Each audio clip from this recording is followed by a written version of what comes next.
ma og tahay hordhaca kungu fuuga inuu yahay aragti guud oo ku saabsan taariikhda iyo fikradaha asaasiga ee farshaxanka dagaalka ee kungu fuu kungu fuuga sidoo kale waxaa loo yaqaanaa wushu waa mid ka mid ah dhaqamada isdifaaca ee lagu facaweyn shiinaha wuxuuna leeyahay taariikh qoto dheer ah kungu fuuga wuxuu ka soo jeedaa dhaqamada dagaalka ee shiinaha wuxuuna soo maray isbeddello badan oo la xidhiira falsafadda diinta iyo bulshada waxaana laga yaabaa in la aasaasay qiyaastii 5,000 sano ka hor falsafadda Taoism iyo Buddhism ayaa sidoo kale saameyn weyn ku leh horumarinta kungu fuu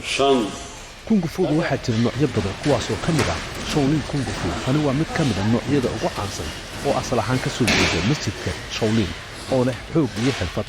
sare Wing Chun noocan waa wuxuu caan ku yahay dhaqamada gaagaaban iyo dhaqdhaqaaqyada degdega ah Tai Chi tani waa nooc ka mid ah kungu fuuga oo diiradda saara dhaqdhaqaaqyada isdaba joogga iyo fayqabka kungu fuuga ma ahan keliya farsamo dagaal balse sidoo kale waxaa ka mid ah qiyamka sida ixtiraamka adkaysiga iyo naxariista tababarku wuxuu caawiyaa in la dhiso jidhka iyo maskaxda labadaba kungu fuuga wuxuu kaloo ka kooban yahay dhigista oo ah dhaqdhaqaaqyada taxane